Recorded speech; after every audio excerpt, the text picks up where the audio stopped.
wabarakatuh. Perkenalkan, saya Adisti Melin Antawijaya dengan NPM 231102191 dan teman Saya Naswara Manisa dengan NPM 2311021052. di sini kami akan mengestimasi regresi model dengan berbagai model, yaitu model linier, double log, clean log, log clean, dan kuadratik, dan interpretasinya menggunakan program eViews. Kita menggunakan data dari BPS mulai dari tahun 2015 sampai 2024. Data yang kita gunakan adalah pendapatan negara dan subsidi energi.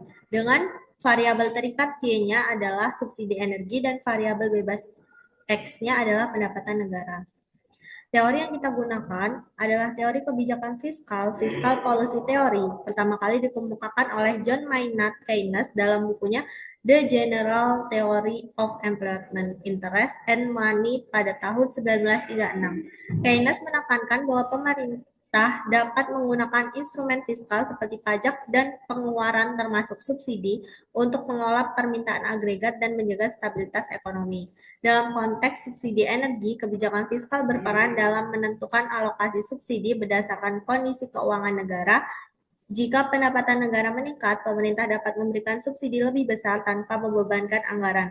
Sebaliknya, jika pendapatan menurun, subsidi energi dapat menjadi beban fiskal sehingga pemerintah perlu menyesuaikan kebijakan, misalnya dengan mengurangi subsidi, meningkatkan pajak, atau mencari sumber pendanaan lain seperti utang. Di sini saya akan mentutorialkan cara menggunakan aplikasi eViews-nya. Pertama-tama, kita buka aplikasi eViews, kita pencet create a new views. Kita pencet yang bagian date regularly frequency karena data yang kita gunakan adalah time series yang kita mulai dari tahun 2015 sampai 2024. Kemudian kita klik OK. Jika sudah seperti ini, kita pencet quick di bagian atas, kita empty group, scroll paling atas. Jangan lupa copy dulu data yang dari Excel, kita paste di sini. Setelah sudah, kita beri nama grup 1, klik.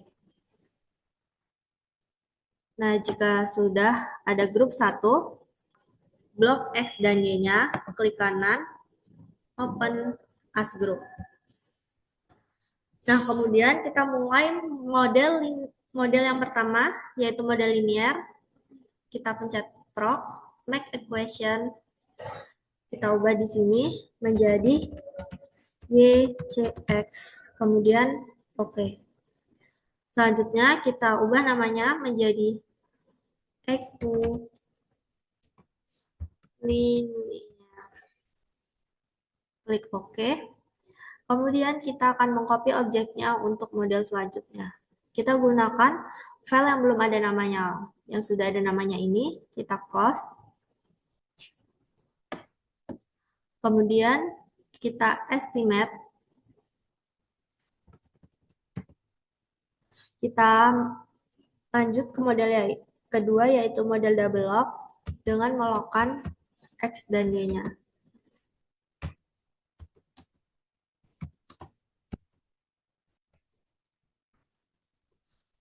Klik OK.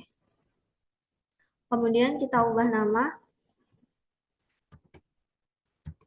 menjadi X double lin. Klik OK. Kemudian kita copy lagi objeknya untuk model yang kedua. Kita close terlebih dahulu yang sudah diberi nama. Kemudian kita estimate model selanjutnya, yaitu model lin log,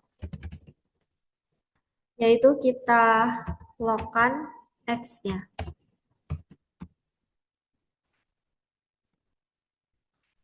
Kemudian kita klik OK. Setelah itu kita ubah namanya lagi menjadi Ekelin.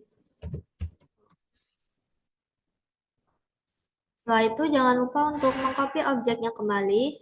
Untuk mengerjakan model selanjutnya, kita hapus yang sudah ada namanya. Kita estimate lagi. Ini kan tadi yang dilogkan kan X. Selanjutnya, kita mau membuat locklin. Yang di-lockkan adalah Y-nya. Berarti lock Y, C, X. Klik OK. Kemudian kita ubah namanya menjadi EK lock. Klik OK. Kemudian kita copy objek untuk model yang terakhir, yaitu model kuadratik. Kita hapus dulu ini. Kemudian kita estimate Y, C, X, X, copy, klik OK. Kemudian kita ubah namanya menjadi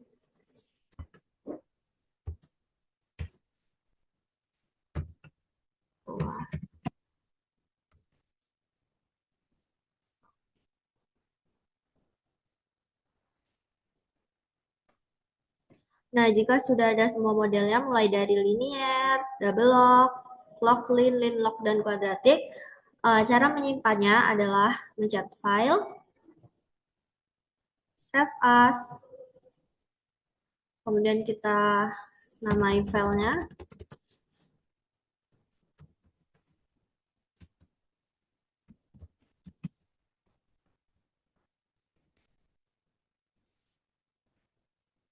save. Jangan lupa untuk selalu menggunakan double precision, klik OK. Nah, seperti itu cara menggunakan aplikasi eViews-nya. Selanjutnya, untuk penerapan interpretasinya akan disampaikan oleh teman saya, yaitu Naswara Manisa. Kepadanya, saya persilakan.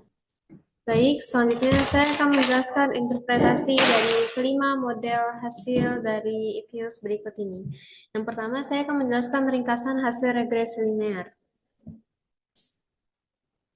Baik, bisa dilihat pada hasil berikut ini. Untuk interpretasi koefisiennya, di sini ada konstanta sebesar min 209,0920. Ini adalah nilainya ketika tahun adalah 0. Dalam konteks ini, interpretasinya mungkin kurang bermakna karena tahun 0 berada jauh di luar rentang data. Namun secara matematis, ini adalah titik potong garis regresi dalam sumbu Y. Selanjutnya ada koefisien sebesar 0,180126. Ini berarti bahwa setiap kenaikan 1 unit tahun, dia diperkirakan meningkat sebesar 0,180126 unit. Dengan kata lain, ada hubungan positif antara tahun dan Y. Seiring bertambahnya tahun, nilai Y cenderung meningkat. Selanjutnya ada signifikansi statistik, yaitu salah satunya dari nilai T statistik dan probabilitasnya. T statistiknya sebesar 5,543219 dan probabilitasnya yaitu 0,0005. Karena probabilitas ini jauh lebih kecil dari 0,05, kita dapat menyimpulkan bahwa variabel tahun memiliki pengaruh yang signifikan secara statistik terhadap Y. Nilai T statistik untuk konstanta adalah min 3,184792 di sebelah sini, serta probabilitasnya yaitu 0,0129, yang berarti konstanta juga signifikan secara statistik. Selain itu, ada R squared sebesar 0,793427 dan F statistik dan probabilitasnya yaitu 30,72727 serta 0,000545. Selanjutnya, yaitu ringkasan hasil regresi linear double line.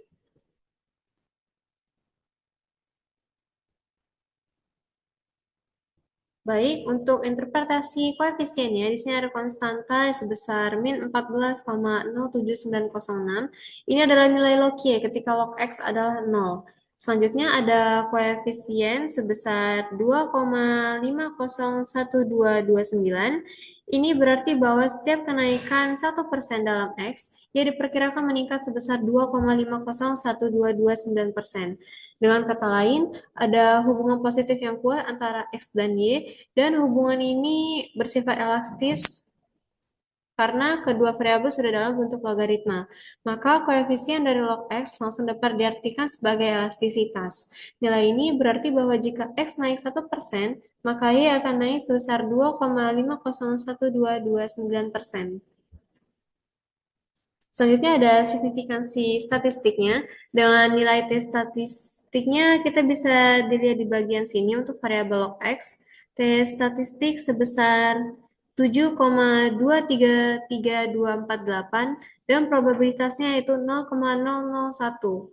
Karena probabilitas ini jauh lebih kecil dari 0,05, kita dapat menyimpulkan bahwa variabel log X memiliki pengaruh yang sangat signifikan secara statistik terhadap log Y. Untuk konstanta nilai T statistiknya ada di min 5,374674 dan nilai probabilitasnya itu 0,0007 yang berarti konstanta juga signifikan secara statistik.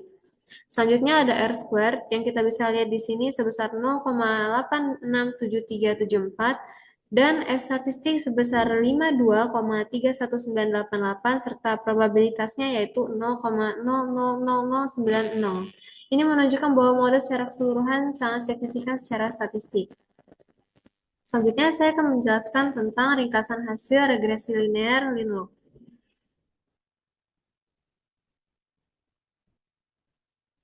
Baik, di sini untuk interpretasinya, mulai dari konstanta, kita bisa lihat di sini senilai min 2620,746. Ini adalah nilai Y ketika log X adalah 0.